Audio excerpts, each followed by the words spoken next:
Hello, everyone. Thank you so much for joining.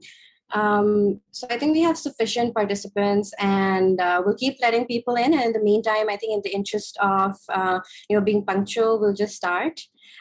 So hello, everyone. My name is Sarah Ahmed, and I'm the co-chair of EvalYouth Pakistan. I welcome you all on behalf of the executive committee to this webinar. It's our very first webinar that we have launched, and we're really excited. And EvalYouth itself is a very new setup, a new organization, a new platform of its kind. So we're very excited to share with you about who we are, why we're here, what we're going to do. And without further ado, I think we'll just dive straight into the session. So the topic of today's webinar is evaluation landscape in Pakistan, and our purpose today in this session is to sort of map out what the evaluation landscape is like in Pakistan, what it was like before, what it is like right now, and what scope and opportunities we have for the future. We will particularly would like to focus on linkages, between different stakeholders, whether it be private sector or the public sector or the non-government or civil society. We will also be touching upon the role of young people. So because it's EvalYouth Pakistan, our focus is in amplifying voices of youth in evaluation and how we can do it better and how we can make evaluation more inclusive and more sustainable. So let's start off. I'll just quickly run you through the agenda for the session. So we will just quickly start off with the introduction to EvalYouth Pakistan. Then we'll move on to introducing the panelists. Then we'll do a quick mapping of the evaluation landscape in Pakistan, and then move on to discussing about VOPEs in the context of Pakistan. VOPEs, just for people who are not aware, VOPEs is the short form for Voluntary Organization for Professionalization in Evaluation. So these are communities of practice focused on improving evaluation practices, on making it more sustainable, like I said, aligning it more with local and regional and international priorities and agendas. And then we'll move on to discussing about how EvalYouth fits in all of this, and then we'll just quickly wrap up with a Q&A.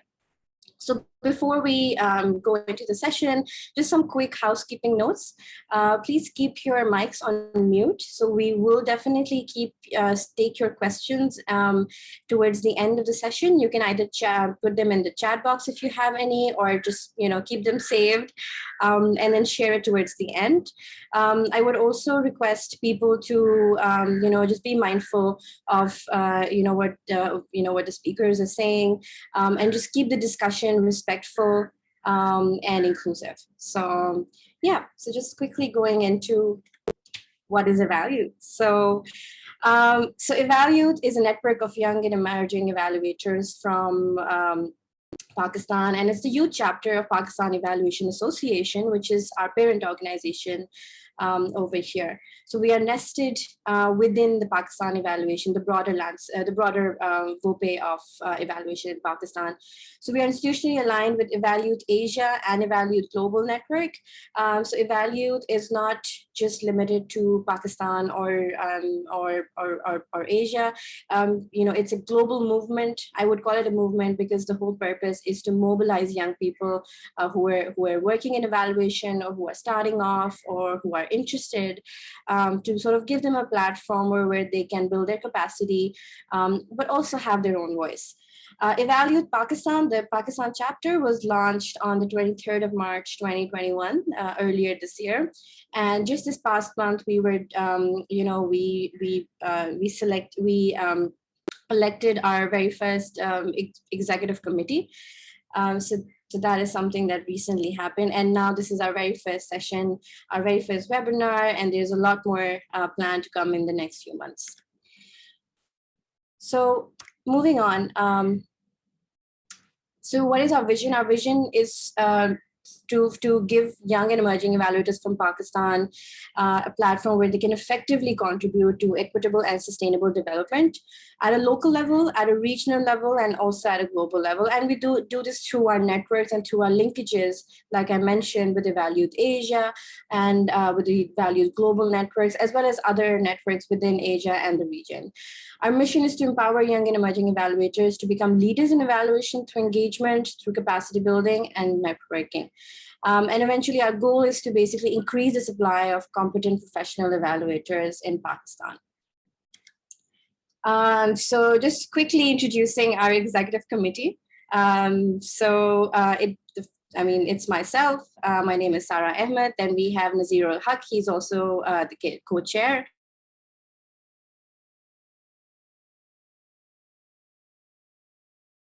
Emerging with a few years of experience in evaluation, but we're very enthusiastic about it, and we're here because we believe in making a difference. We believe in having, in amplifying our voices and also facilitating other young people in reaching their potential. So coming back to the webinar. So we have 3 panelists today.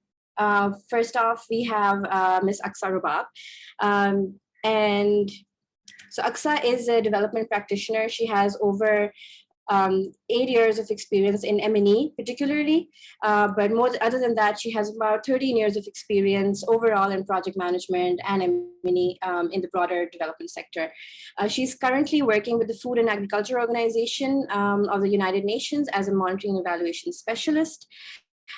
She is also one of the board members for Pakistan Evaluation Association, which I mentioned is our parent organization. Next up, we have Jonathan Johnson, who is the country director for Tearfund Pakistan. Johnson has over 20 years of experience, not just in Pakistan, but in different continents all over the world and different countries. So comes with a very multicultural experience and brings it to the field of evaluation. Other than that, he is also, was sort of a part of launching or sort of setting up Pakistan evaluation in the beginning of its days. So we will also hear that story from him later on. So next up, we have Maha Salman, who is a young and emerging evaluator. Maha has currently works as a monitoring and evaluation analyst with Adam Smith International. She has also worked as a technical expert with Institute of Social and Policy Sciences, which is an FCDO funded program.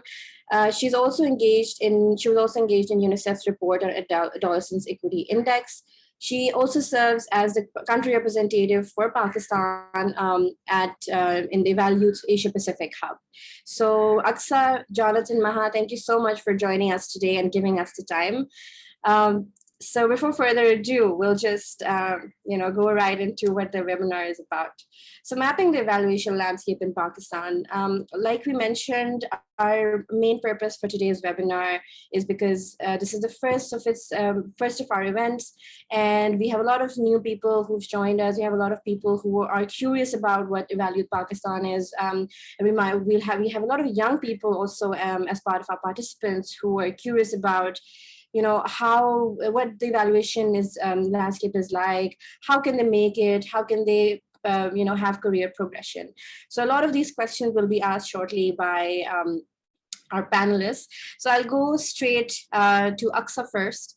And Aqsa, I'd like you to open the webinar and sort of speak to us about the history of evaluation in Pakistan, and more specifically about how it has evolved over time. And what maybe touch upon what direction do you think it is taking in the future? So over to you, Aqsa. Thank you, Sarah. And welcome, first of all, welcome everyone for joining this webinar. I hope you all can listen me clearly. Is my voice clear? Absolutely, Aqsa, carry on. Okay. It's perfect. Okay, thank you, Sarah. Okay, so as Sarah has mentioned, I would like to take you through the national level evaluation landscape from the perspective of a state. From the perspective of government, because this is because I have development experience, but I work with the public sector, especially for the M&E. So I would like to talk about the preference and system and policies within the public sector. So first of all, it is really important to understand what is the priority of our government when we talk about monitoring and evaluation. So as you all know that the recent government has established a lot of reform programs, and you must know that there is a department which is considered as project wing. This is a permanent department of planning commission. So at the federal level, planning commission is the main responsible body or institution to carry out monitoring and evaluation. They have a priority to monitor and evaluate their public sector development programs. That's why they have a permanent setup, which is a project wing. That project wings has a regular role. Other than that, they have monitoring and evaluation as a form of project. It is monitoring and evaluation is not yet a permanent setup for carrying the monitoring and evaluation of other programs as well, like other than public sector development programs. So that's why it is working as a project since last 25 years. It's a long history that 25 years has been passed, but the department is still not as strong as it should have been. So the government has a priority, but there are different challenges, there are different gaps they need to bridge to make this department permanent. But there are reforms by this government. That's why I'm referring to the recent government, that they have strengthened this department with human resource, with resources. That's why this department has some progress in the last 2 years. So I would be talking about that as well. First of all, I would like to take you through the structure of this unit, this M&E unit within the project wing. So project wing has a subset of monitoring and evaluation. So there is a monitoring unit. It has 32 staff members, and then there is an evaluation unit.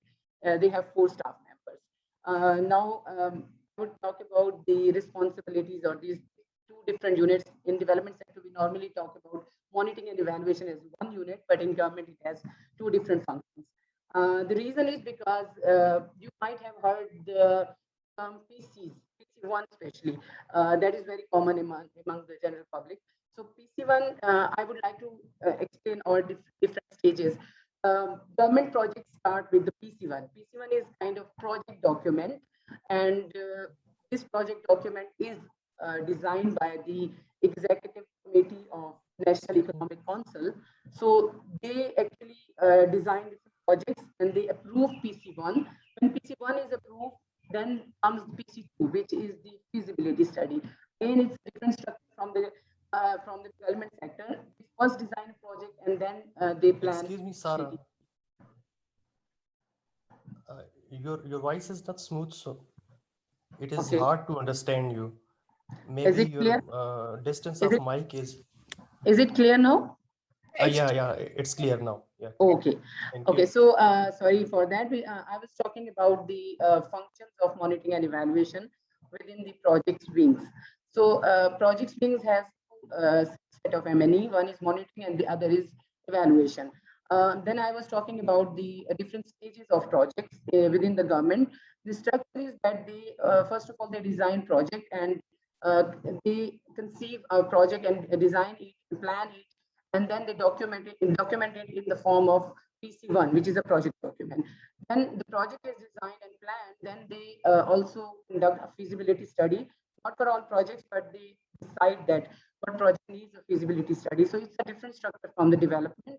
Normally, feasibility study is planned for projects that cost more than 60 million and not less than that. So after having feasibility study, there is 3rd stage, which is PC3, means implementation of the project. As per government rules, at PC3 level, the monitoring role comes, and then they ensure that the smooth implementation of project.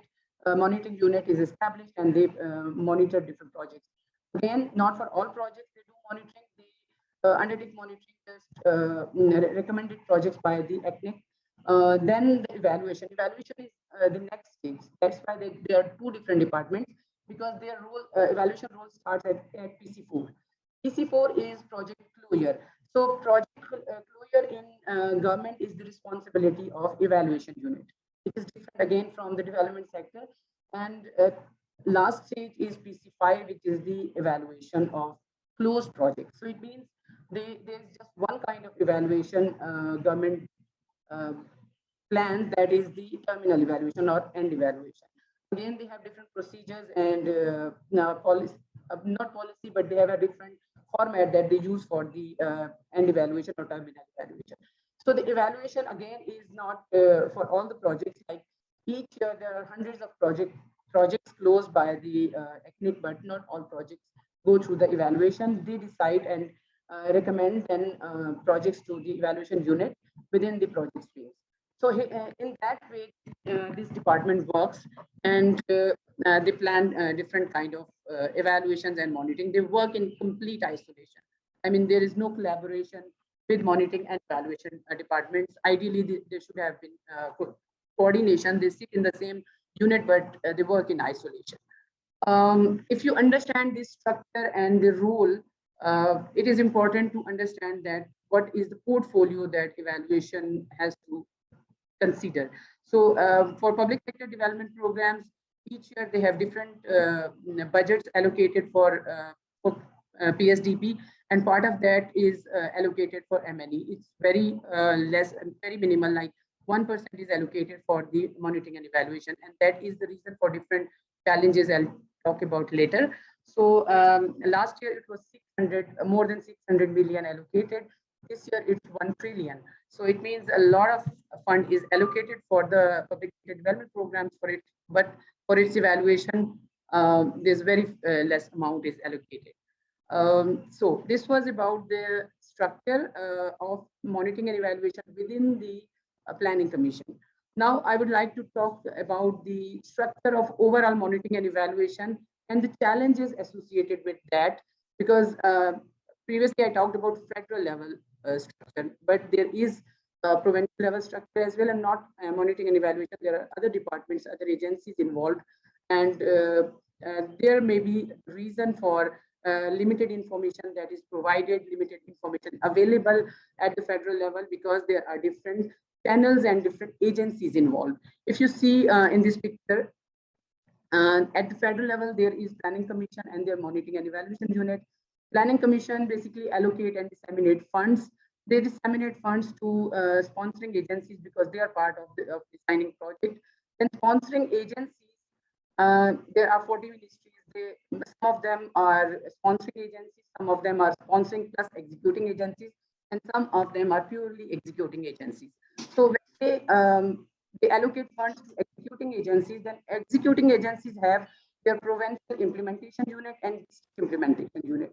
And under sponsoring agencies and under planning commission, there is provincial M&E unit as well. Like each province has their own M&E unit, although not all are functioning. Punjab M&E unit is very active, and they have a human resource, specialized human resource for research and for monitoring and evaluation. So if you understand this organogram, you can see that there are different channels and different agencies involved. That's why if you need any information, like if M&E department needs any information and evaluation need to collaborate with different agencies, they need to face a lot of challenges from them. And unlimited information is provided by different.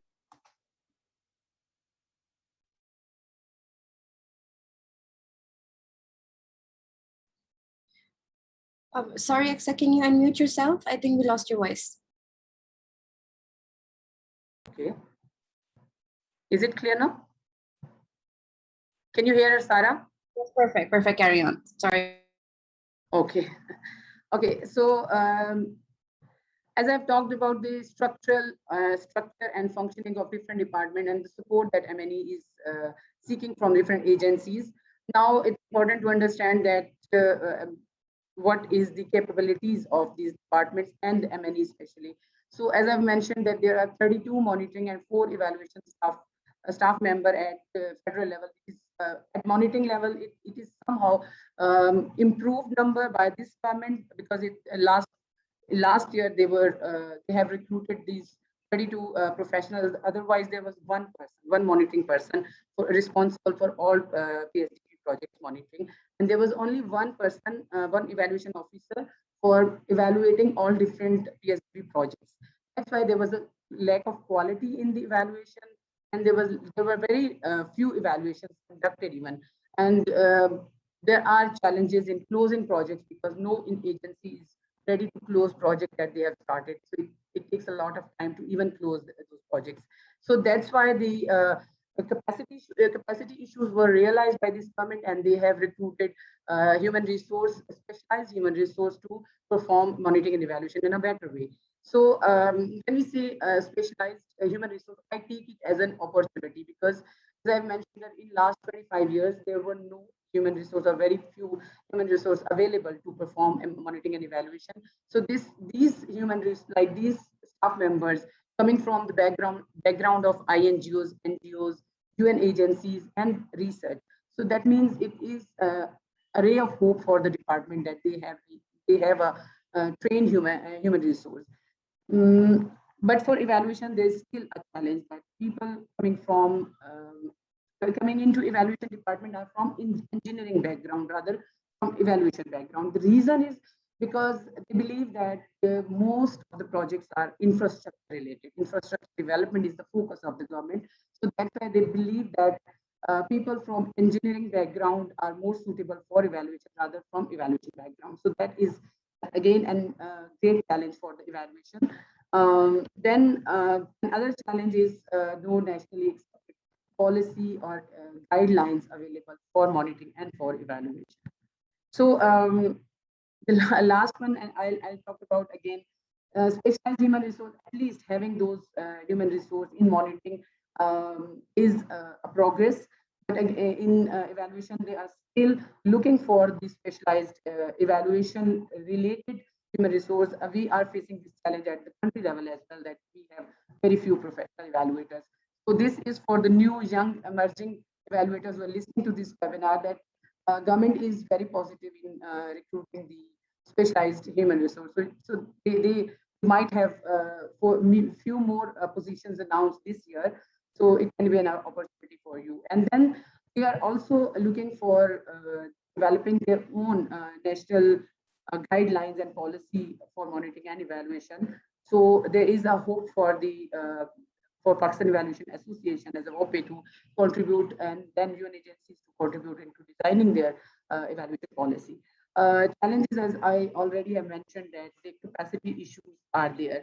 Like they outsource many experts from outside if they have to conduct any assessment or study, but they're not investing on their own human resource. So it can be an option that they need to invest more on their human resource. But there are reasons like resource allocation is a big challenge, because there's also I mentioned that challenge because as I've already shared that there's 1% allocated for M&E, which is not sufficient to conduct evaluation of hundreds and thousands of closed projects of PSDP each year. So there are more resources required. Then evaluation guidelines, if there are proper guidelines available, international standards and guidelines are with these human resources, so they can perform in a better way. Then there is a need for synergies with existing stakeholders like academia, NGOs and INGOs, UN agencies. So far, there is a department established within the Planning Commission for to monitor SDGs. So that can be utilized, and further synergies can be built with other UN agencies and NGOs and INGOs, and there's a possibility again for Pakistan Evaluation Association to collaborate with the government of Pakistan. So so these are different challenges and situation within the public sector. You can see most of the challenges and less opportunities, but the important thing is that this government has focused a lot on strengthening of their PSDP. So that's why they have strengthened their M&E unit as well. So there are different possibilities and opportunities available, and it can be utilized in a better way because they are ready to collaborate, they're ready to synergize with different other stakeholders. And in that way, I think we can intervene in their system, and we can support them with capacity building and with their system establishment. So that's the possibility where we can perform. So with that, I would like to thank again EYP provide this opportunity to share these information and this background of at the national level. I hope there would be another discussion on the opportunities and challenges within the development sector, because evaluation as a general is a challenging situation for us in Pakistan, because most of the time we do evaluations, donor-driven evaluations. So that's why I think from development perspective, I would say Jonathan is in better position to explain that, and I would like to thank, and I would be waiting for your questions related to these national level systems and evaluation issues. Thank you. Thank you so much, Aqsa, for that really wonderful, holistic, I think, overview of how the public sector, the government basically operates, and how important or not important M&E has been in the past few decades, but how it's slightly gradually changing.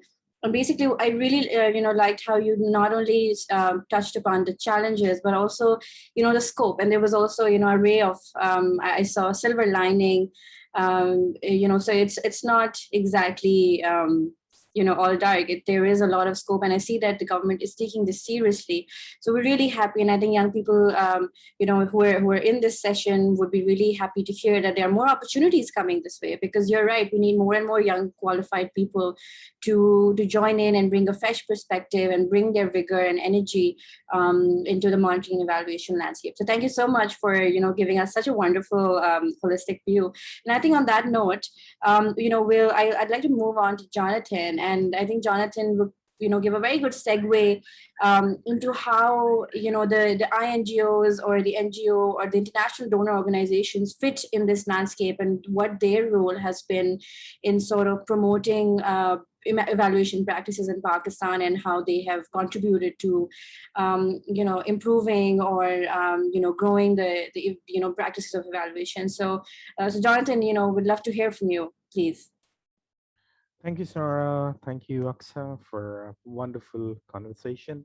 Hello, everyone. Good day, good afternoon, good morning, wherever you are. Hope you are enjoying the session. I'm very excited to talk today on this topic. The big reason is that this platform is trying to engage with all young aspiring evaluators, at the same time trying to connect aspiring evaluators with a community of practices in form of expertise to knowledge to opportunity. So though today this is the first webinar, we just have 23 people. Everything big starts with the small baby steps. So I would just encourage everyone to share the word. And now coming to the overall aspect of evaluation, before I even go on how the work of international development agencies are impacting the landscape in Pakistan in terms of the evaluation quality or way the evaluations have been done. Evaluators are very privileged people. So so sorry, Nazir, my camera, I have a funny laptop, so I don't know how to adjust it. This is the best I can do. Okay. Anyway, so what I was saying that evaluators are very privileged people.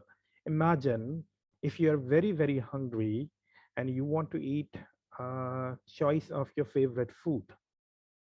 You need to go to the supermarket, do the groceries, find your recipe, get guidance, cook, wait, and then eat. Evaluators do have an opportunity to go and enjoy the impact of projects who have worked for 3 years, 4 years, 5 years. They do the study to understand. So there is a different type of romance in understanding the impact in a quick way. So like one privilege is this. Second privilege of evaluators is that though we heard loads of conversations where Aqsa was talking about a shortage of qualified evaluators, good news is that evaluation does not need any specified academic qualification or technical qualification to tell you or to make you an evaluator. It's a mindset. So I would encourage everyone who's aspiring, do not think that like my background does not match with development, I cannot come in evaluation. One thing which was very interesting, Aqsa was mentioning that like a lot of vacancies are, they are not filled or in government level evaluation departments because people are looking for engineers. And it makes sense because a lot of government projects are infrastructure projects. So they want to find evaluators who can evaluate things from that lens. But again, it does not, that's one aspect and it's a very small aspect. But if you see the history of evaluation or M&E, it started with military. First time ever the term log frame was used in military. The strategic planning was shifted to log frame, where you define the logic of your own plans, and then it was transpired to development world. People whoever the people when philanthropic movements turn into more serious commitments, and they started turning the funds into investments where communities are being invested with different type of value additions. People have right to know what happened with their contributions. So this whole aspect of evaluation comes from that aspect. But again, the journey did not stop. We saw government picking it up. Aqsa did mention that like a dedicated department of planning commission where M&E positions or M&E structure is mentioned. But mind it, M&E is not just sitting there. You go and see, now you see M&E positions and M&E work being done in health services.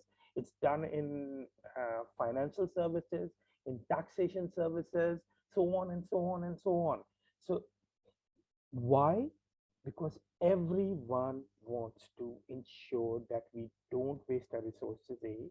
We understand how we are making right course corrections. We are bringing good design thinking within the system. We are aspiring towards excellence. So evaluations, or people who really work for evaluations or thinking to work for evaluations, you need to just be someone who loves to see end product being best. It's a journey of, you start your journey from good to becoming better and onwards. So I would really emphasize one more thing. This platform, eval, as Sarah mentioned, it's a subset of many different forums, and it represents very strongly peer. Today, people who are just joining Eval Pakistan, they will be graduated to their, forums like PEA in Pakistan, then Asian Forum, then international forums. So it's a journey. And remember, even today, Zan, if you can just mention what is the membership we have now with PEA? What's the number we have now? I guess we have 55 members. Yeah, within a year, we have reached to number of 55, and it's just started some time back. A young person, a dynamic leader, Husnan, who concepted this whole idea.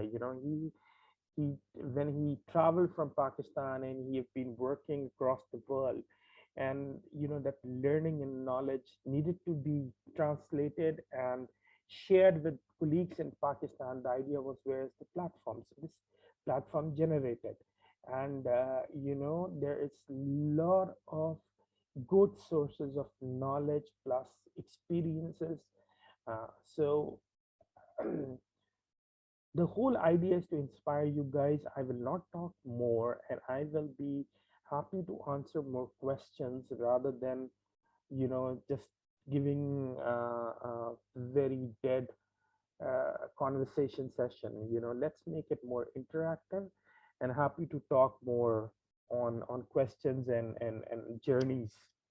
Okay. Thank you. That's all for now. Over to you, Sarah. Thank you so much, Jonathan. And, you really, I think, brought in a very different perspective to this discussion. And I really liked how you, spoke about from logic models to design thinking, everything. And how evaluation is, you don't really require a certain degree to get into evaluation, but you require the right skills and I think the right attitude. You need passion, you need, you need to have a desire to make things better. You need to have an eye for detail. You need to have be meticulous, and you need to be also very empathetic and understanding towards where you're working, because I think evaluation skills are very versatile. So it's not that if you're working in an environment that you can't understand how gender plays into it, or how other teams. So understanding these intersectionalities and having the broad-based view of how societies work, I think that's more important, because that's where you bring in the fresh perspective. That's where you bring in your own expertise. So I think, thank you so much for sharing that. And I think that will really inspire a lot of young and emerging evaluators who have just graduated but feel like, I might not have the right degree, but you just need to have the right attitude. You just need to be, a design thinker, a smart thinker. So yeah, thank you so much for sharing that. And I think on that note, it's very interesting, because now we move on to a young and emerging evaluator, Maha. And, let's hear from her about how her experience has been and basically what she sees, as the evaluation landscape in Pakistan currently, and maybe perhaps what has helped her in, getting the right opportunities or upskilling herself. So yeah, over to you, Maha. Thank you so much, Sarah, for this introduction. And hello, everybody. Hope you're all doing well. And thank you to our stellar panelists, the senior stellar panelists, Aqsa and Jonathan. You really, started with a good, with a very good, powerful start. Aqsa, you gave a very detailed view of the structure, the stakeholders in the government when it comes to M&E. And Jonathan, I really, really love your perspective and on evaluation. And I truly, absolutely agree with it that, I feel like every human being is an evaluator. We, in like our, personal lives, professional lives, social lives, and all our interactions, we're basically analyzing things and sort of, giving an evaluation, having that that whole process of, analyzing, judging, coming up with conclusions, opinions, insights, all of that is always happening. So when it comes to evaluation, I think you're right, Sarah, that now it's more relevant. Your skill set, your frame of mind, your attitude is more relevant than the degree. Now, it is not, of course, there are positions for technical positions at the senior level where, of course, you need the right qualifications and the number of years of experience for it. But if you have this passion and curiosity for looking at things, having, do you like the intermix of different disciplines such as economics, stats, development perspectives, philosophy, finance, like there's literally no limit. And, this interaction is just such a breath of fresh air that we get to work in a field or an area that encompasses all really. And with that, I also want to add that now I spent literally like 4 years in this field. I do not have a lot of experience, but I've seen the evolution in this discipline over the years. I've seen how evaluation is not just an afterthought now that the donors or the management is using to know if the project or the program worked. It is really now part of the design. It is part of feasibility studies. It is part of need assessments. It is part of piloting of programs, the scaling up of it, the implementation, in the implementation phase. So, you know, there are process validation checks throughout the process that are providing feedback to the management for improvement. So it really has become, you know, very integral to the whole process. So this is something that in my years of few years of experience, I have enjoyed, and I have really sort of seen how it has sort of penetrated in this whole, you know, phases, different phases and stages of programs and projects. And while that is true, it is also sort of translated into the skill sets you need, the soft skills that you need. You should have an equity focus, a gender responsiveness. You should look at the ethics, the humanitarian practices, sustainability and climate change element should be there. So mentoring, communication, storytelling, data visualization, these are like all these new things and openings that we've seen, these all new cracks that have come into play because of this getting more diversified. So this is my take on it. Thank you so much, Maha. And I think you really nicely summed up, you know, what is happening currently and how it has evolved. And I really liked how you said there is not an afterthought anymore. It was maybe perhaps, like also, you know, Aqsa and Jonathan mentioned previously that, you know, there's not so much resource or investment done into monitoring and evaluation. It's always just done as a tick box activity. But not anymore, you know, it's more integrated now from the get-go, from the design of an activity or a project or a program to its implementation, to, you know, its feasibility studies or its, you know, post-activity evaluations, whatever it may be. So it's been taken much more seriously, and it's, you know, that feedback loop, as in what worked, what did not work, what could be better, and then feeding that back into future projects is very, very essential. And I think people are understanding the need and the importance of that. And I really liked how you also touched upon, you know, these new themes that are emerging in evaluation, you know, a lot more focus on ethics, a lot more focus on diversity, on inclusion, on making sure it's gender inclusive, it's disability inclusive, you know. So yeah, I mean, it's just becoming a much more holistic field, which requires a much more vast and diverse skill set than what was needed before. So where, you know, we need technical expertise as well, people from an engineering or technical background, but you also need these other social, you know, sociology focused, I would say, or more humanities focused, you know, understanding, or just a general, you know, basic understanding of these other themes. Or if you don't have it, then, you know, evaluators have, you know, are needing to sort of upskill themselves on these themes. So, so it's very essential. And I think thank you so much for touching upon those things. And I think on that note, we'll move on to the next section of our webinar, which is essentially on the VOPEs in the context of Pakistan. So what role can communities of practice focused on evaluation, which we call as VOPEs, play in, you know, in evaluation, in promoting evaluation practices and promoting more inclusive or, you know, I would say equitable evaluation practices. So I think let's hear from Aqsa first. Aqsa, if you would like to maybe share about, you know, since you're part of Pakistan Evaluation Association as well, you know, maybe if you can touch upon what role can these communities of practice play in all of this? Thank you, Sarah. I think I'll start with what Jonathan has shared, Pakistan Evaluation Association, how it was established. Yes, as you also already mentioned, that this is only voluntary organization in Pakistan. In other countries, there may be more than one.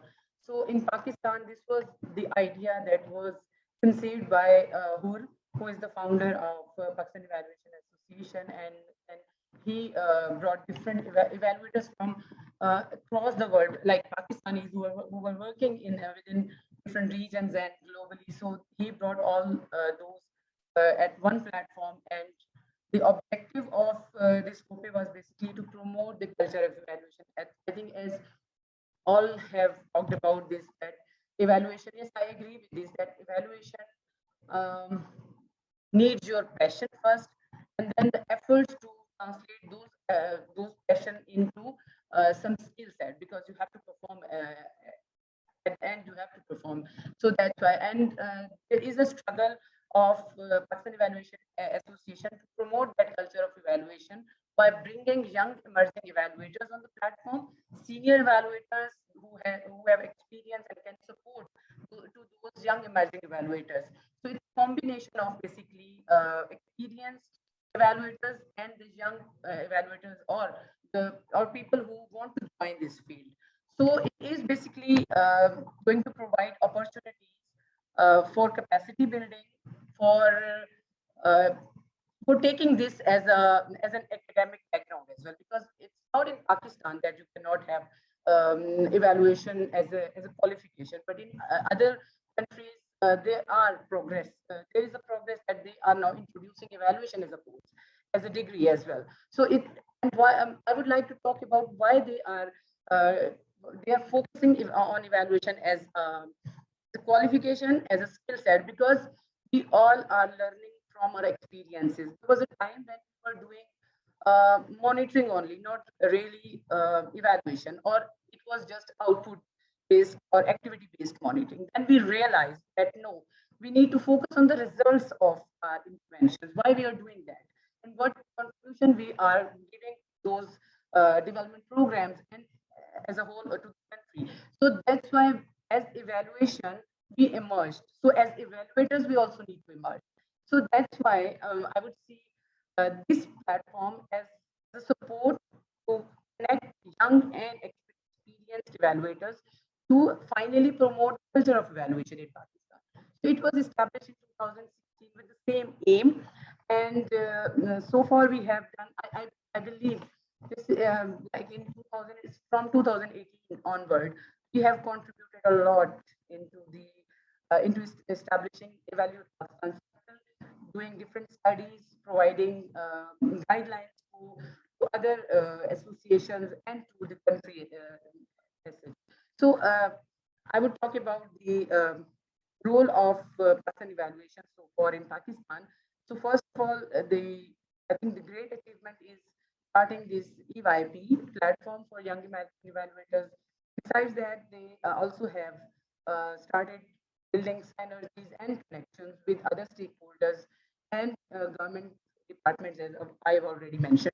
So we have planned different meetings with them to design their evaluation policy and guidelines, as I have already mentioned. There is again another collaboration of PIA with the global programs with other networks and associations like the Asia Regional Association, APIA, then with global networks, EvalYouth networks.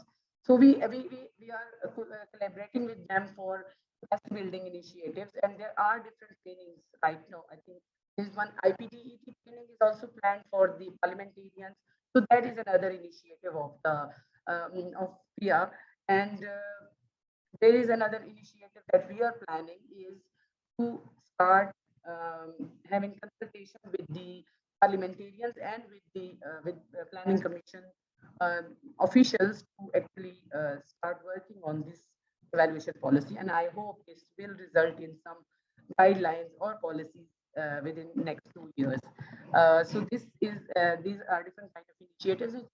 For introducing evaluation as a career, we are trying to collaborate with universities and academia as well.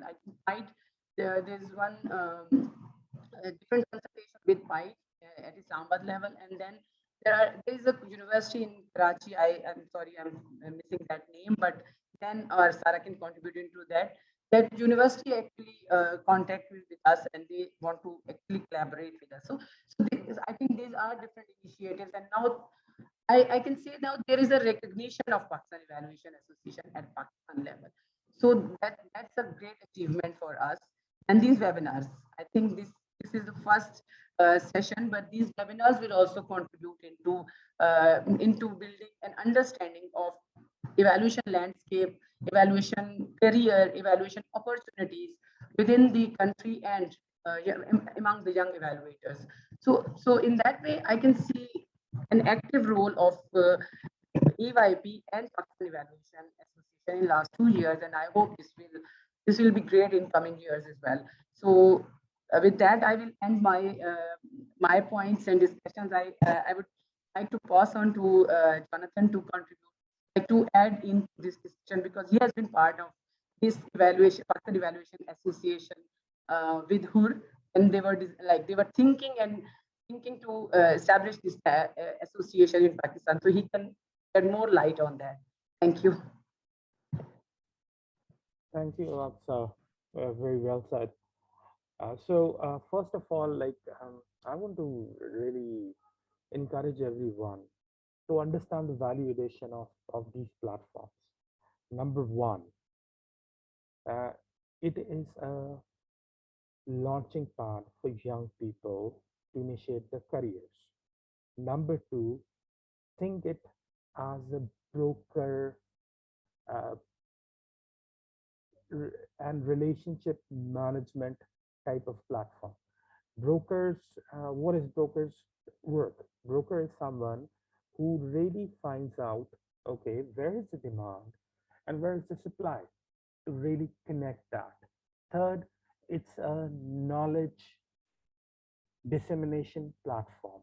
Fourth, it's a mentoring and coaching platform. Fifth, as Sarah was saying, that this platform is going to really work towards encouraging all the stakeholders, including government, to bring right type of reforms so that public investment, private investment, and investment coming from donor agencies, whether bilateral or multilateral donors, those can really make a lot of value. Why? It was very nice to hear a very refreshing perspective from Maha. Maha did touched on a lot of interesting points, like big value of big data, to skill sets like really evaluating, and this whole notion of human, from the time our cognitive mindset starts working on, we are evaluators. We start judging the risk, from day one. A child knows that, where to go, where not to go, and he tries to experiment. And this whole process of bringing the rigor to environment of experimentation and turning that experimentation into an empirical evidence and helping people to journey within that process is the whole validation, and it's an opportunity for all of you to be part of this and take this forward to all levels. Okay, so one is this. Second thing is, now what's next? What happens after these webinars? Are we learning out of this? Take it slow. My advice to all the people who are connecting or who aspire to work in this industry, you are super lucky from the generation, from my generation, which started very differently. When I started my career, evaluators were very small in number. And then suddenly the evaluation, when there's a big money in evaluation. So a lot of people who were development practitioners, they started their own firms and they started contributing towards the demand. So today's like young youth, they're very entrepreneurial, they're tech savvy, they're very analytical, they know how to compute. A small child knows to compute. So you guys, this generation, have much to offer. Your pathway to accelerate and be an entrepreneur is much more.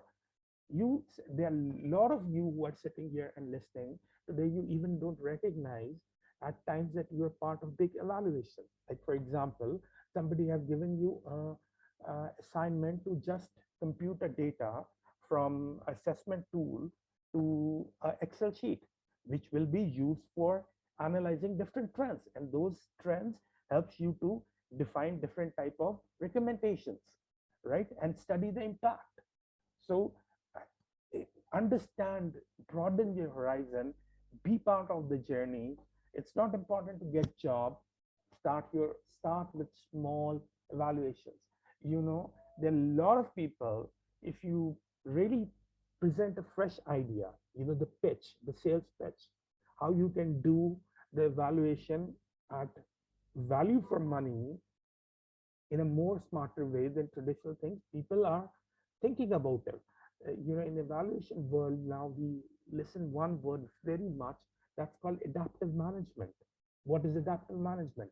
It is a new thinking, and bringing the aspect of connecting with people. The power of social media is so strong, and young people are so well tech savvy. So these are a couple of things.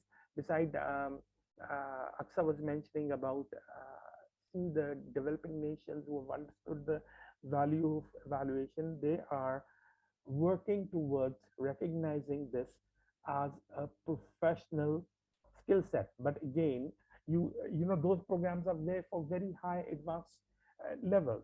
You initiate with the mindset and you graduate there. Okay, a lot of companies, big companies who have been contracting a lot of evaluations across the world, they are, they're sitting in global capitals, but a lot of groundwork is done by people who have been representing from countries in today's call. So a lot of brain knowledge, a lot of good work skill set is already available. It's just understanding and bringing that whole disruptive innovation thinking, that how we can connect opportunities to the skill set.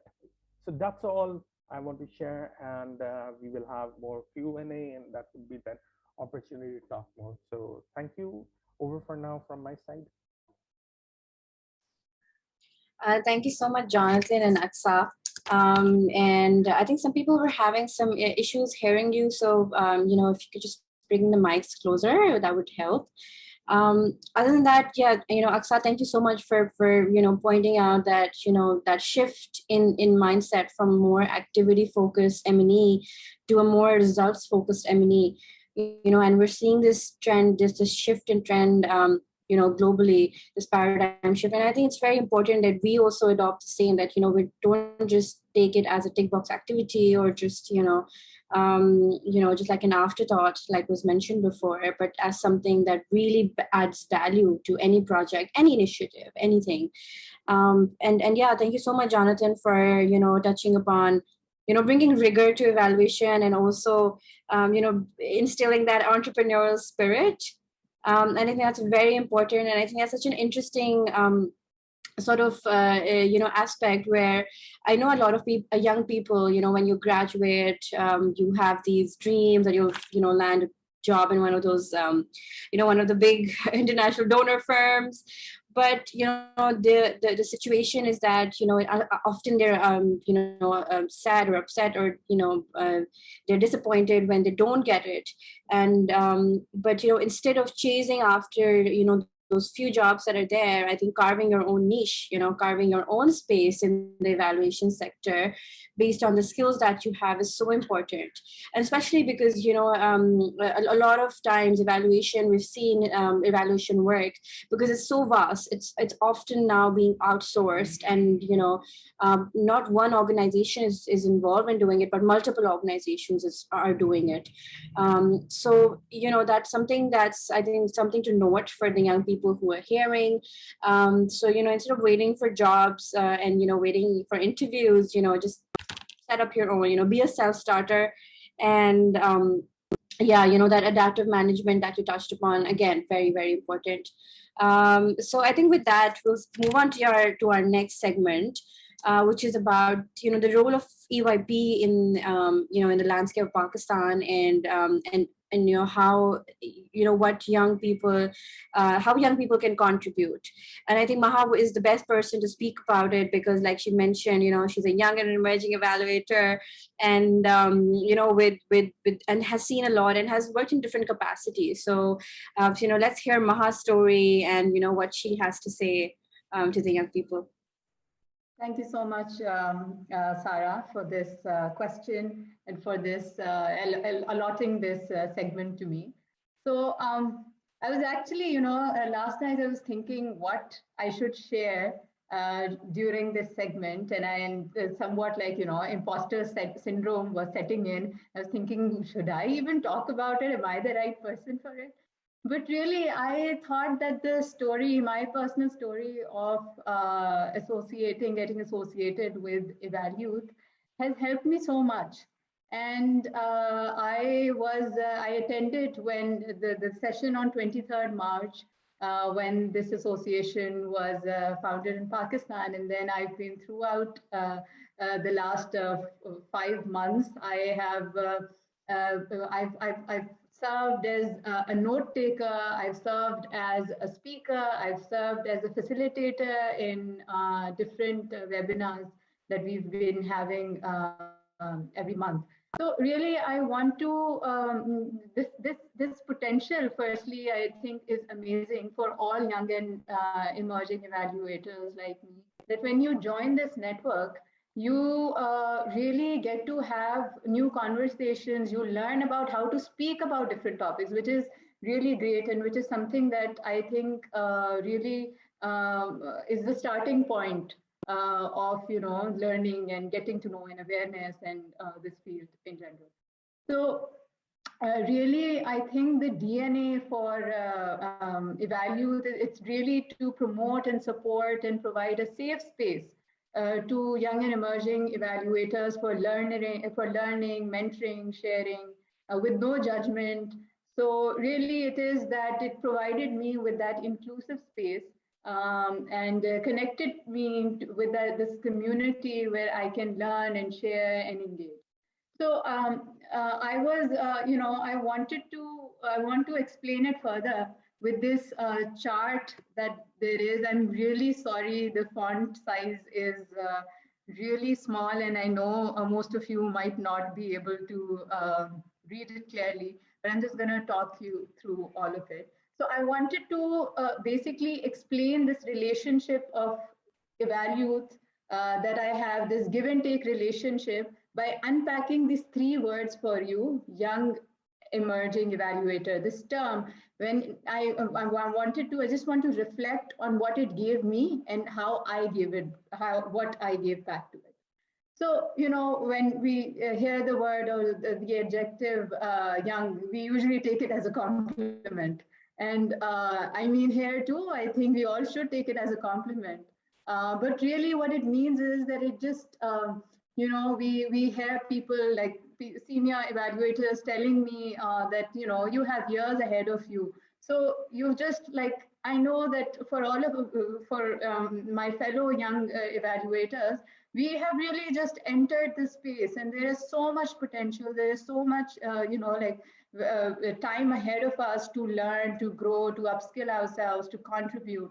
So really what EvalYouth Pakistan does here, the role that it plays here, is that it becomes our mentor. It connects us with senior people, from experienced people with technical knowledge. So you know how it's basically sort of like a career launch pad. So how a child in formative years needs a mentor or like a caregiver who he or she can look up to. So this really is the role that EvalYouth has played, at least for me. So now the second term, emerging. So this word gives me so much hope, because it sort of pole vaults me into the future almost instantly, because it just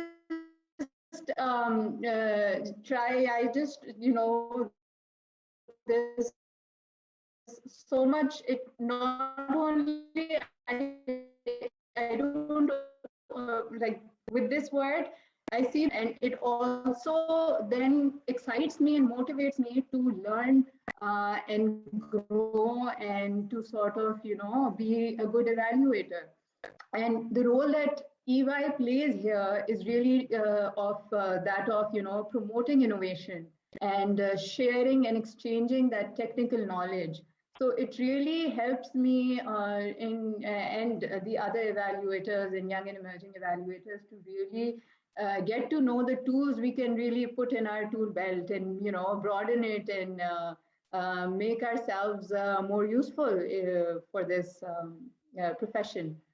And lastly, evaluator.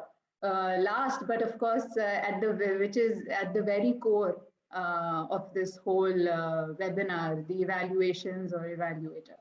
So, as this theme is recurrent, that it really should be your passion. It should not be about just a job or, just being associated with a big shot in this industry, or like a big agency or a big firm.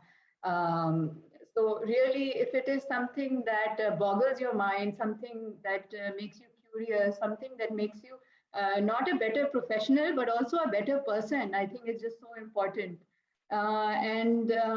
This, I think, the role EvalYouth Pakistan plays here is that it really helps in accelerating and amplifying the amazing work that the local as well as the regional or the global evaluators are playing and doing. And it just gives us so much hope and so much motivation to do the same or even better.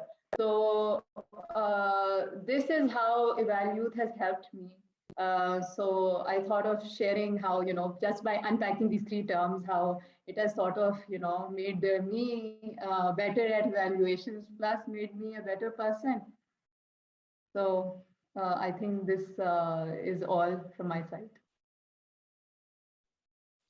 Thank you so much, Maha. I think, for all the young people that are listening, it must be so relatable, because you talked about it in a very fresh and a very candid and very honest way about how it has been for you, and basically what to expect and what kind of, attitude that is required. And I think, just summing up what we've sort of, discussed and, bringing the webinar to an end very soon, I think what I'm hearing from all of you and all these different perspectives, firstly, thank you so much, Jonathan, Aqsa, and Maha, two of you, for bringing such diverse and such rich perspectives of evaluation and mapping the evaluation landscape for our for our listeners, for our audience. And I'm sure, people got to learn a lot of things, or people got to see a lot of different aspects of evaluation from different lenses. And I think one theme that is has been recurring throughout is that, evaluation is not a rigid field. It's not something that you just learn once and you're set for life. It's a constantly evolving field. And I think, like, one of our audience members also mentioned that it's also about constant learning. Mr. Hussain mentioned that, and I think I completely agree. And I think we all completely agree that when we're talking about evaluation, we need to be very agile. We need to be, very flexible and open to learning all the time, because evaluation is all about the context. The context is completely in flux the whole time. So if we're not changing, if we're not adapting ourselves, with the constant change in context, and basically we're behind. So I think that is one thing that I'm hearing, that whether you're an experienced evaluator or an emerging evaluator or somebody in the middle of them, in the mid-career, you need to be open to learning. You need to be open to connecting with the context and seeing what's happening and adapting new trends and adapting new ways of thinking. So, that's just one point that I wanted to sort of, sum the webinar on, is that, no matter where you are, whichever stage of your career you're in, or no matter which team you're working on, just be open to learning, and to be open to learning from all sorts of stakeholders. Be open to learning and listening to young people, especially, because oftentimes, we bring very different perspectives, might bring a very different, idea. So thank you so much, all three of you, for joining. Thank you so much for giving us the time. We are completely indebted to you for supporting us like this, our friend, for being mentors and for being such excellent speakers and for bringing such wide, rich breadth of knowledge to this very short webinar. So thank you so much. So just quickly to wrap it up, for people who are curious about how to join EvalYouth, our membership forum is now live. So we will also put that in the chat box shortly. We'll also post it on our social media platforms. But how you can be how you can join EvalYouth Pakistan is if you fit in one of these criteria. So either you're below the age of 35, or you have up around 5 years, 1 to 5 years of 0 to 5 years of experience in evaluation, or if you're a recent university grad who is curious or who's interested in knowing more about evaluation, and also development professionals who have technical knowledge, and just interested in sort of and have worked in the development industry for the past 4 or 5 years and just want to know more about professional evaluation. So we'll put that link, and with that, we'll open it up to question and answer. So if anybody has any questions, please feel free to raise your hand and we'll cue you in.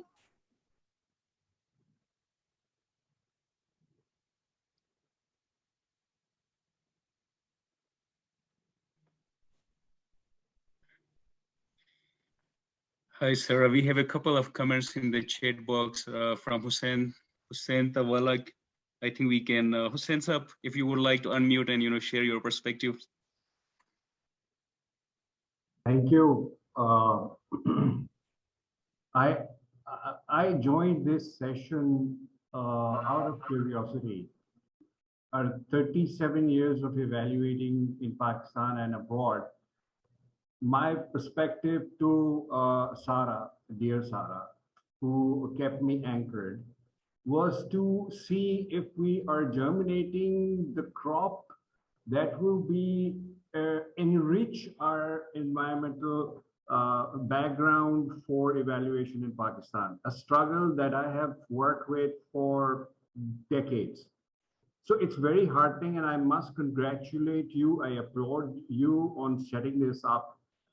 I am very pleased to see people like Jonathan contribute with their perspectives. And I'm glad to see, elated to see Maha come up with that diagram, because there are a million ways to contribute to evaluation. And the biggest struggle that an evaluator faces is how to communicate their findings. While scrolling the comments, I also saw a comment that says you have to have a learning lens if it doesn't result in a learning lens. Now, this tells me that my entire experience that I would like to leave, as we say in Urdu, waris kahan hai, to mujhe waris yahan mil gaye. I would like to put everything out there and help you guys, but Sarah has restricted membership to a certain age limit.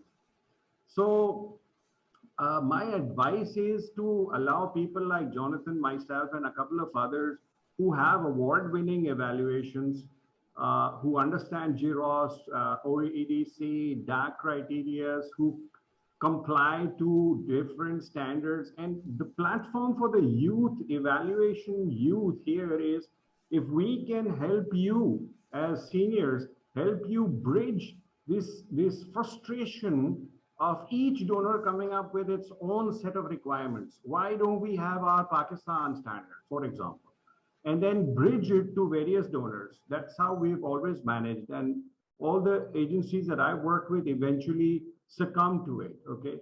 We need to own our work. Now, as a challenge, if Sarah, if you'll allow me, as a challenge, can you appoint 3 people or 4 people from this audience or the facilitators to evaluate this session?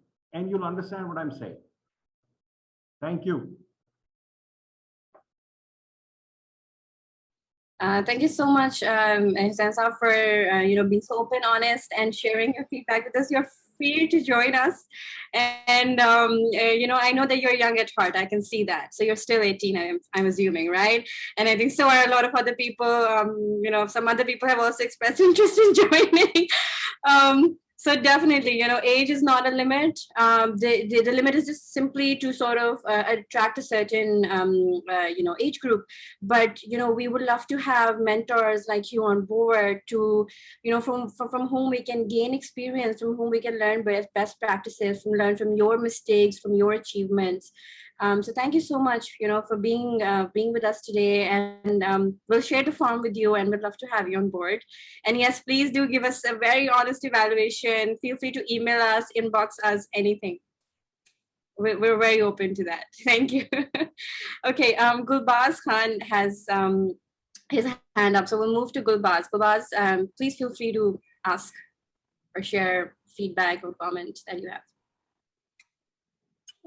Thank you, Sarah, and other colleagues. I think I really echo what Hussain Saab said, because I think that you should not be, limiting to the membership of this network or a community to only to the young people, but definitely I think that we can work as mentors. We can support young people in terms of, enhancing their understanding on not only the evaluation, but how this development sector works. One.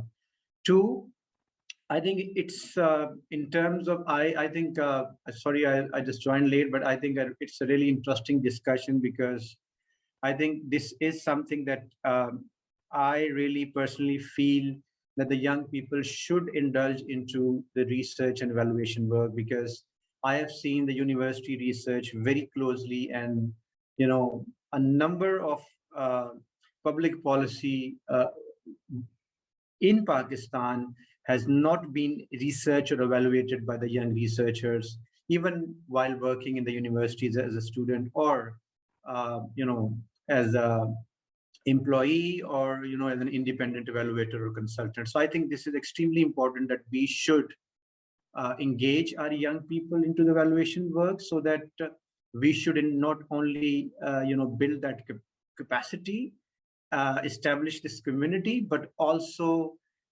support the government, especially the government, in terms of informing their decision making, in terms of improving the public service delivery, or even the governance work, which we have seen in the last many years that this is something really lacks. Currently I'm doing a research on Islam and democracy, and I literally tell you that I have found a very little literature on this topic in every domain.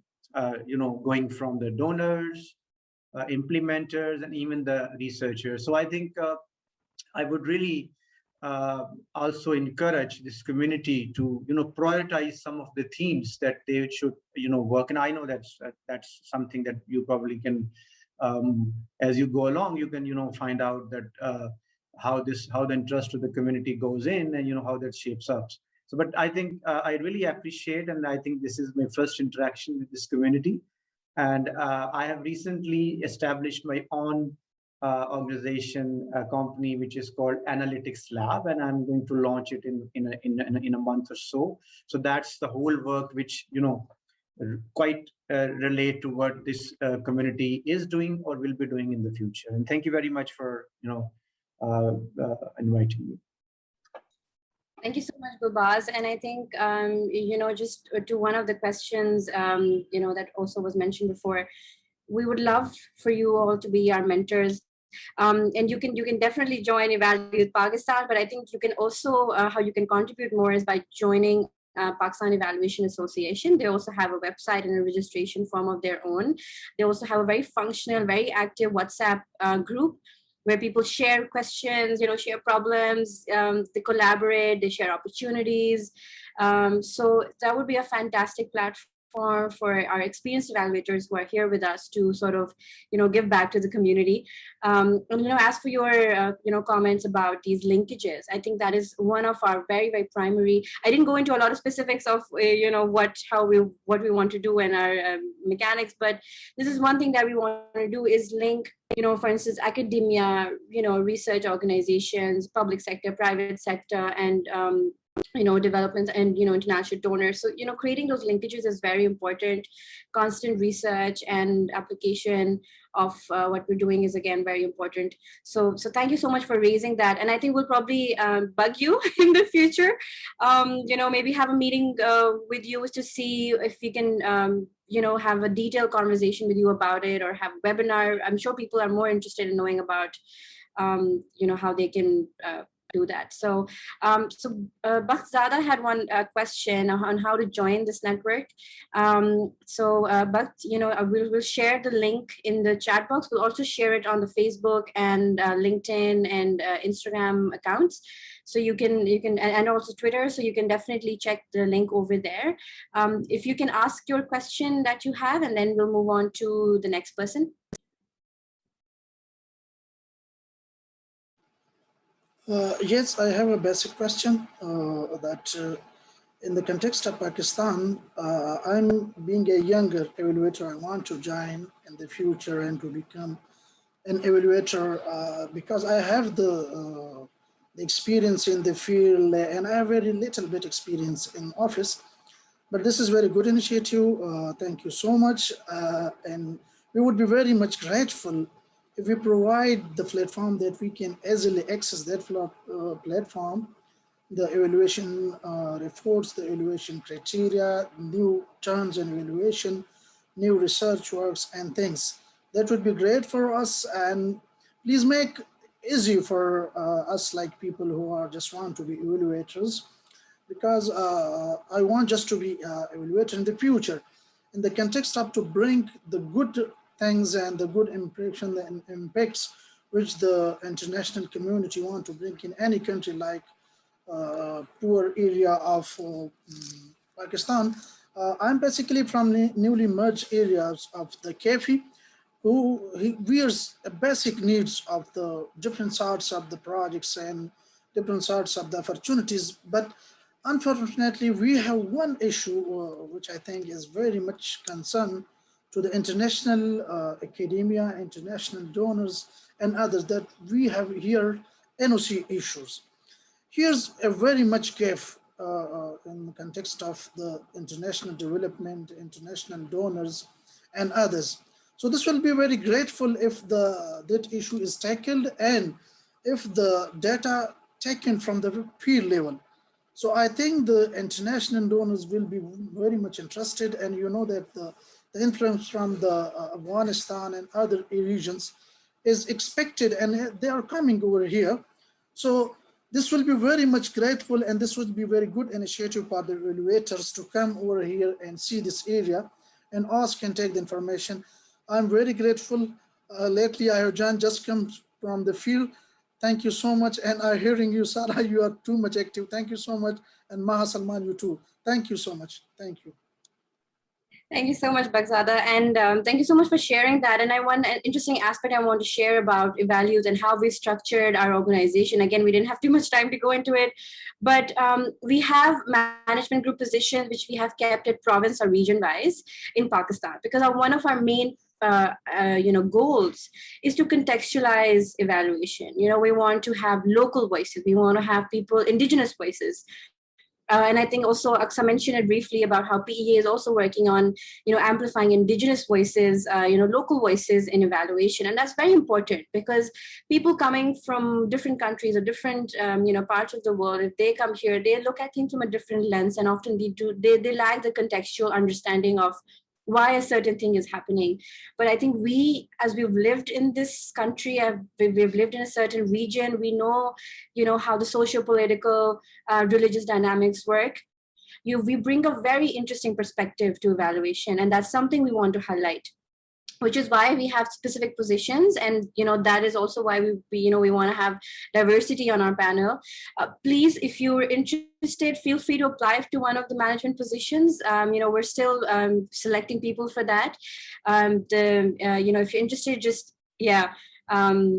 just drop us an email or drop us a message on one of our social media platforms, and we'll get back to you. So anybody who's interested in contributing that way, if you belong to a specific region that you think is not represented enough, please get in touch with us, because we're also in the future hoping to sort of translate different, like other people mentioned, different evaluation criteria, different evaluation documents in local and regional languages. We're already in the process of, translating the OECD DAC criteria in Urdu, just so that local evaluators can understand better. Not everybody understands English. So, and you can help us maybe, convert it into Sindhi or into Balochi or into, Pashto or Punjabi or Kashmiri or, any other language that you feel, should be represented at the national level. So please, contribute. And please get in touch with us. We routinely check our social media. We're very hooked on it, obviously, as young people. So yeah, Hussain Saab, you have a question? Yes. Yeah, I don't have a question. I have a suggestion or suggestions. Yeah. I'm glad that you mentioned OECD dark criteria, and then currently at the moment they are revising it. Absolutely. Each donor or each implementing agency has its own interpretation. Now, then it start getting complex and complex, right? So I have started over my career a common dictionary of evaluation terms. It's in Excel. I can share that. People can start contributing it. Then there are terms, the lingo that needs to comply. For example, if I say munji, how many of you really understand that? Am I talking about paddy or dhan, or am I talking about bread? Okay, especially if you're into agriculture monitoring, which I have been, and for the Indus Eco region for 27 years. There a lot of the things that you need. I've started off. That's why I said I'm so glad to see कि यहाँ वारिस है. लेकिन आप में से कौन उठाएगा ये? Who is going to take it on? We are getting old. I mean, I'm 60 years old. I've just come back from an 18-month field, and I have dislocated spinal injuries. But that doesn't bother me. It keeps me going because I'm inquisitive. I'm curious. I need to find out what's going on and why. So I would be gladly part of anything you set up. It's a dream come true to see this happen, Sarah, and all the people here. I know Zain, Nazir, the great colleagues to have. But let me know what you want. So you need to spell it out, okay? And most importantly, my advice to this managing committee is to put up a theory of change for EvalYouth. आप यहाँ से शुरू करें. See where we want to go. Let's have a strategy. Let's start practicing what we are trying to preach. Absolutely. That would be my humble suggestion. Absolutely. We have a theory of change. We have all of that. But in the interest of time, you know, we thought we'll just keep the session focused on this, but we'll be happy to share it with you. And we have a separate session. Maybe we can have a meeting, you know, the committee can have a meeting with you and see how all, you know, we can contribute and learn from you, Sansab. Thank you so much. I think we'll move on to Zahoor. He had his hand raised up, and then we'll move to Fayaz and take their questions or comments. Zahoor, yeah, please feel free to ask. Hello, Assalamu alaikum, and good evening to everyone. First of all, thank you very much. Believe me, I'm really pleased and honored to be a part of this group, both as a contributor and as a learner. You know, I recall my time when I started as an M&E professional.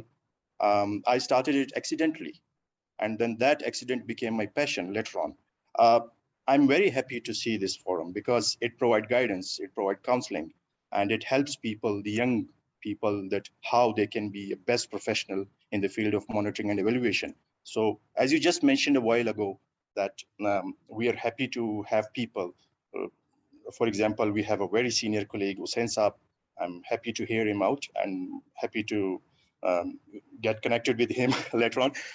So I'm happy to contribute as well.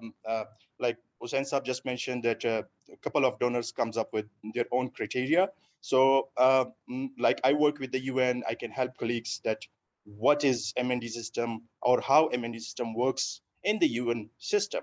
So yes, I agree with that. We need to do some sort of mapping, I guess, of these senior professionals. And then we can help colleagues that what sort of expertise we can put on the floor to give benefits to our young colleagues. That's what I wanted to say. I just wanted to say thanks to all of you. Thanks for making me part of it. Inshallah, we will be contributing. And thanks to all of you. Thanks to you, Sarah, as well.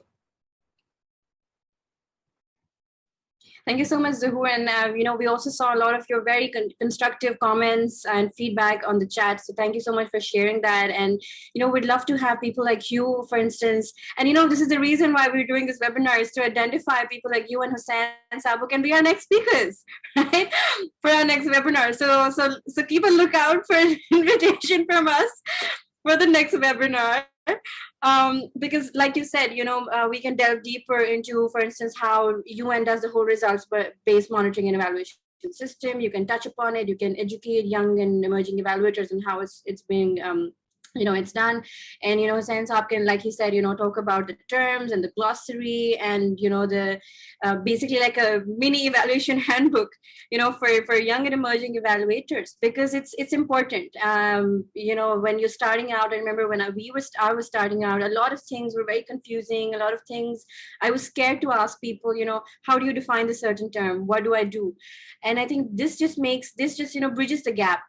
And I think that's what we're trying to do with EYP, is bridging the gap between, different stakeholders, different evaluation, levels of the different professionals. So thank you so much for that. And Fayasab, you have a question. If you want to, you have your hand raised. I did see your comment, but if you want to add something, please feel free to do so. Yes, thank you. Just want to add few things, because we have out of time also. And Mr. Zahoor, we are also a colleague in Save the Children. And then he took my words also that when we started this field in 2004, then when we think of this platform, then this will make very much difference. At that time, we hardly find the mentor, we hardly find much of the stuff on the net. Like Hussain Saab also discuss all these things. Now coming to the point that I remember the day of 7th December 2018, when first PEA workshop in Qaid-e-Azam University, Islamabad was held, and we started this journey from there with her and all the team members, those who are here also. And they take it very in a nice way. They explore it, and they on the basis of that platform. Now we have this EvalYouth platform, and I have been in correspondence with, remain correspondence with Zain Hadri and all these other colleagues. And like Zahoor also said, and Hussain Saab said, that we are here to facilitate, we are here to discuss the thing for young evaluators. And last thing, previous day I was a facilitator with Asia Pacific Hub, and luckily Nazir al-Haq is here also. And these are all very good things, and we are here to share our experience and learning. Thank you so much.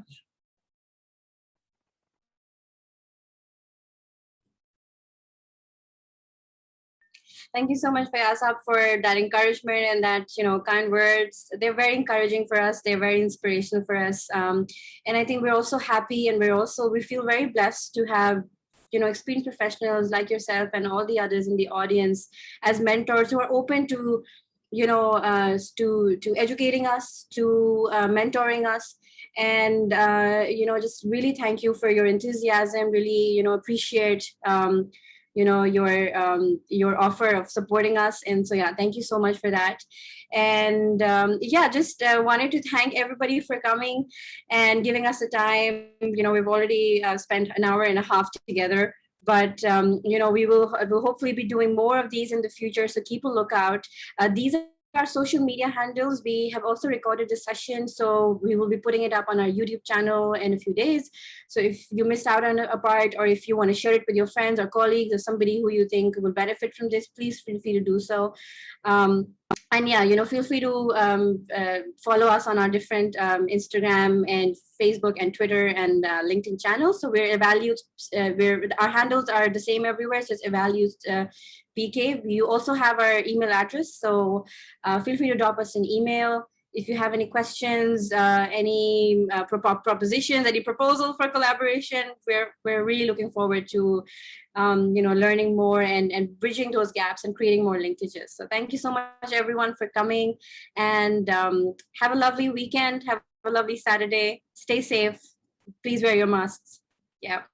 Thank All you right. so much. Allah Hafiz. Allah Hafiz. everyone. Okay.